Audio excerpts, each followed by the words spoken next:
So now with this Israel thing, you have people who are very well known, very well respected in most areas. It was very well respected, like people like Candace Owens, we're going to talk about her now, who at one time had a pretty good idea about what was going on, but then now when she became she jumped out of Christianity and went over to Catholicism, all of a sudden she started taking part in this type of evaluating Israel and Jews in a way that was unfair, in my opinion. Now, some things that she said were true, but again, she took some of those true things and she would make a true statement, and then she would overextend that true statement to something that was not sensible at all. And so you have this situation now where she's looks like she's anti-Semitic, even though she claims not to be. You know what I'm saying?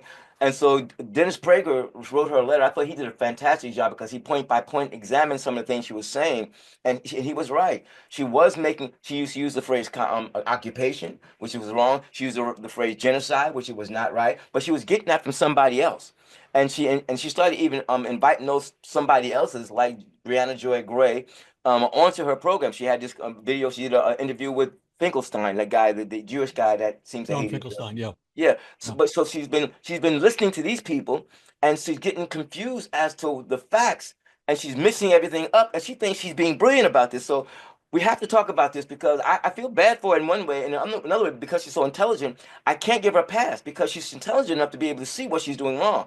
You talked about that she recently did a interview with a guy on from the Liberty and talked about that whole atrocity, and there were things about that was left out. So let's first deal with that because you have some inside information on that.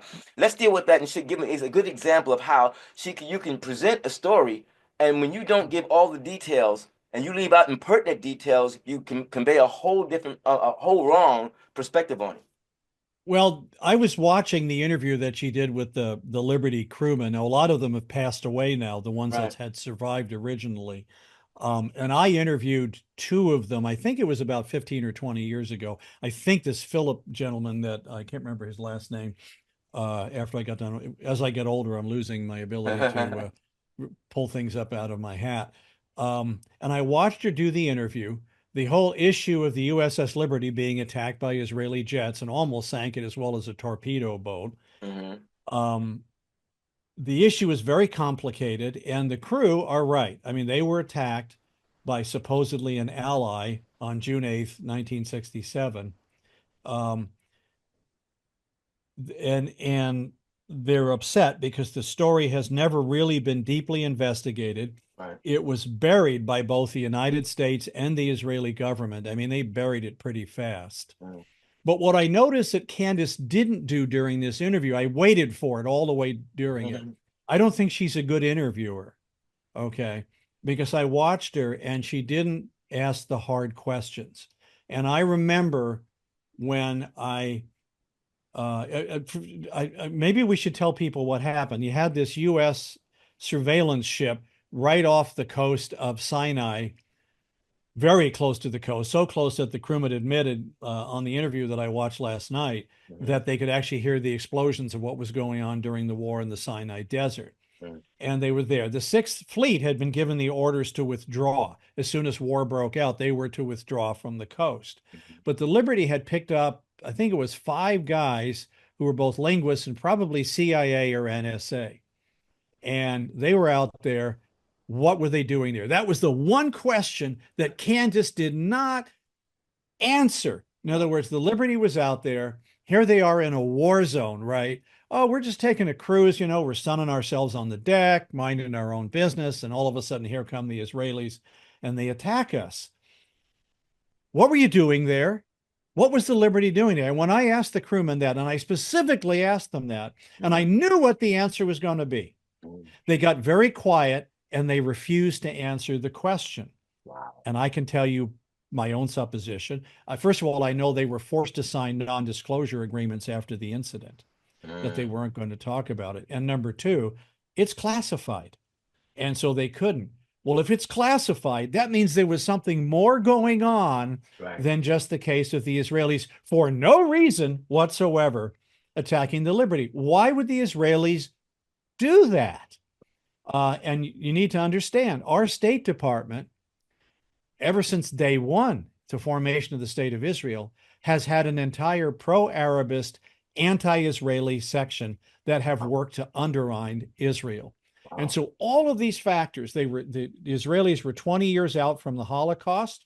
This was the third major war they'd gotten into to support their own existence, being threatened by all of the hostile countries around them. Hmm. They all have always viewed themselves as a struggle to exist. When they said never again after the Holocaust, the people running Israel at the time had lived in the Holocaust. Many were Holocaust survivors, etc. So these were the things that were the stakes. The Russians were involved in this. There were Russian surveillance, at least one Russian surveillance vessel out there in the Mediterranean as well.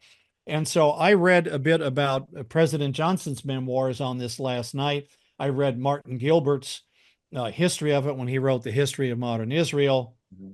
And he's a very good historian on the whole incident. It's far more complicated than just the way she presented. Like, oh, here they were, and these nasty Israelis. And Mm. therefore, and this was the tenor of the interview, Israel isn't our best ally in the Middle East.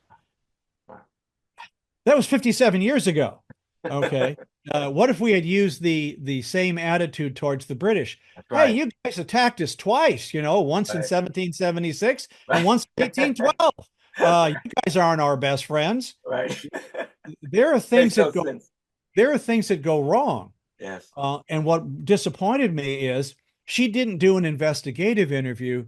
No. She just wanted them to tell their story. Now, on behalf of the remaining crew, the surviving crew, they have the right to know what happened. That's We right. have the right to know what happened, and Right. we still don't know. We don't have the critical facts. We Right. know what happened. We don't know why it happened. Right. And that's what's important. Amen. And that's what's bothering me about the way she's doing this. What she's engaging in is what I call ditchism.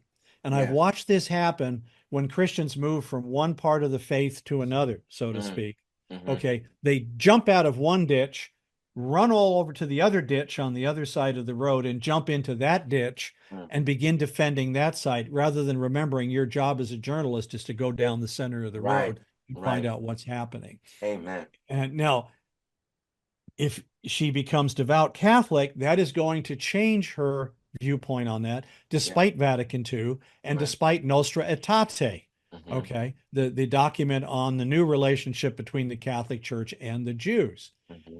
The new breed of conservative Catholics, with which we have much common cause, Okay. nevertheless view Vatican II as a big mistake. Hmm. They want to go back to the bad old days of Vatican I, the Council of Trent, the Fourth Lateran Council. They believe Protestantism is terrible, blah, blah, blah, ignoring the fact that all the freedoms that they are enjoying today in the West, that Catholics enjoy, is a direct result of the Protestant Reformation. If Hmm. you want to see the problems on our southern border today, you are watching a play out of the conflict between the Reformation and the Catholic Counter Reformation Right. to this day. Yes. That's Yes. why Latin American countries wound up with a whole different series of government, religious, and worldview outlooks, why they've been impoverished for 500 years and keep ricocheting back and forth between crony dictatorships and Marxism. They just keep going like this. And it's very difficult for them to get it right and to go right down the center. Yeah. Um, the more that conservative Catholicism revives its head again, the more you will see anti-Semitism, Wow. because it was the replacement theology of the Catholics, of the Orthodox, of the Lutherans, and of the Episcopalian, the Anglicans, who Mm. just all inherited the same idea that goes all the way back to Augustine in the fourth century, that the Jews rejected Jesus, and therefore all of the promises made to the Jews Right. have now been transferred to the church. And when they say the church, they mean them, Right. not the nasty old Protestants over Right. here, especially evangelicals. We're Right. always the odd guys out in this whole deal, which, by the way, is why evangelicalism has been spectacularly successful in Latin America, Amen. because it's providing a religious base. So, Yeah. yeah, that will play a role. You know what replacement, well, I just told you what Yeah. replacement Yeah. theology is.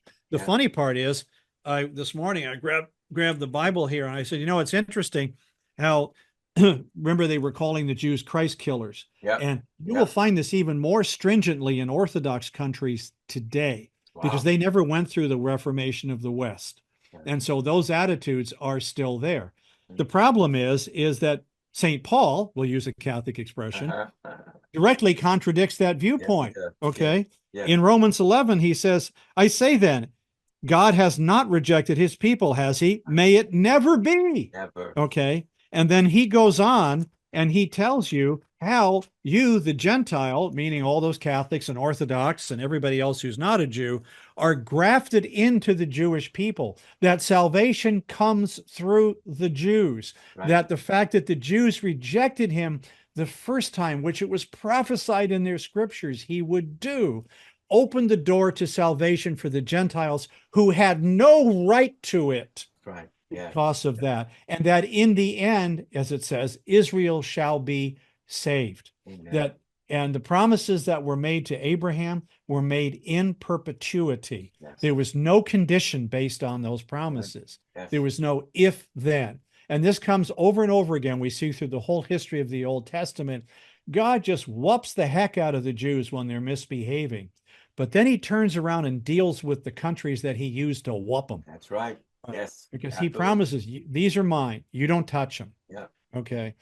Uh, and that does not factor into Catholic, Lutheran, mainline Presbyterian, Anglican, Episcopalian, Orthodox theology. Right. They are all into replacement theology. It was the anti-Semitism that generated from that allowed the Holocaust to happen in the first place Amen. because the Christians did not stand up for the Nope. Jews. Nope. The Vatican reneged. I know I've had some people on that challenge whether or not Pius XII was not aggressive enough in supporting Jews. There were courageous priests and nuns that had supported Jews, but they did this on an individual basis. You talk about St. Colby, who's spent time in a concentration camp and died there, Right. and the others. However, as a church, no, they didn't. Pius was noticeably quiet about Yeah. the whole thing Yeah. and should have spoken out more aggressively. It was the lack of biblical inerrancy that collapsed the Protestant church's response to that. And even Bonhoeffer's first objection to what the Nazis were doing was because they wanted the confessing church in Germany to discharge all of the pastors who were Jews that had Right. become Right. Christian Right. pastors. Right. There's a tremendous history here. When you begin to understand it, a whole new world emerges. You just won't get that in today's debate in the media. Absolutely. That's why programs like yours and that Stone of Stumbling series is so great because you cover so much in that. Let me ask you a question. If you had a chance to talk to Candace, what would you say to her? Um, Candace has jumped into something very late. Hmm. She's jumped into it from a point of, I don't impute any bad meaning, willpower on her part. Right. She's badly informed. Right. Just like Dennis Prager wrote her a letter saying, Yes. bing, bing, bing, bing, bing, bing, bing. Yep. If you're going to jump into this mess, you had better understand what you're jumping into. And she doesn't, not from a theological perspective, nor from a political perspective Right. and Yeah. historic perspective. Yeah. And I would start, first of all, interviewing her and Right. say, okay, let's take you to town and see how much you really know about this. You have to, if you're going to be an investigative journalist, you need to investigate everything. I'll be the first person to say, have the Israelis been perfect? Absolutely not. Yep. Okay. And they even mentioned the bombing of the King David Hotel. Right. Okay, Right. which was done. Who did the bombing of the King David Hotel? Well, that was the Irgun. The Irgun was the terrorist wing of we would say, the Israeli independence movement. Right. The Haganah was the formalized military wing and they were fighting with the Irgun to keep the Irgun under control Mm. because the Haganah believed much more that you could do things by negotiation, by pushing through Right. diplomatic channels, etc. Right. Now, that wasn't totally true, but the Irgun blew up the King David Hotel because it was the Brits who were opposing the immigration of Jews into Palestine. Right. This is just 4 years out from the Holocaust, remember? Okay, that they did that, etc., etc. So it wasn't all of the Israelis. It wasn't the Israeli government that did that. It was one wing of them, the Irgun. Of course, Menachem Begin, later Prime Minister of Israel, had to be a member of the Irgun. There was a point where the Haganah actually sank a ship in Haifa harbor that was bringing arms to the Irgun because they had to try to get them under control. for what they were doing. Did the Israelis do bad things? Yep, there was the massacre of Deir Yassin. The Israelis looked the other way when the phalangists were murdering everybody in the refugee camps in Lebanon. There are a lot of things they did wrong. Right. But to say that the Palestinians are wholly innocent is absolutely untrue. You know, I've wanted to get a T-shirt made up, "Free Palestine," and then put underneath that, "Kill Hamas and Hezbollah."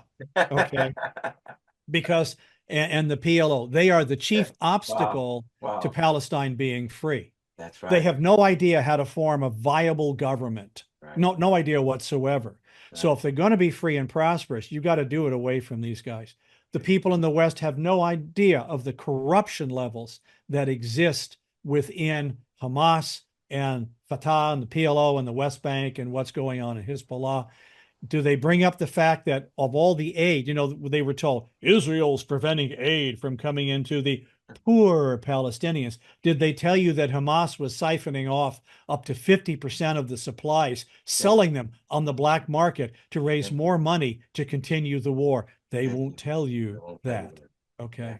So that's what I would do is I say, Candace, before you open your mouth, Mm. you darn well better know what you're talking about Yeah. and the history of it. And here's a hint, you're not going to do this overnight. This is That's going to right. take you 6 months to get the knowledge you need to begin dealing with this issue. So she could be doing a lot of damage right now, you Right. know. And it's going to be damage that she has to undo, and she's not going to be able to undo it, and it's going to be hard for her to save face, It's going to to be regain hard. her credibility. Yes, this is going to pull the rug under her credibility.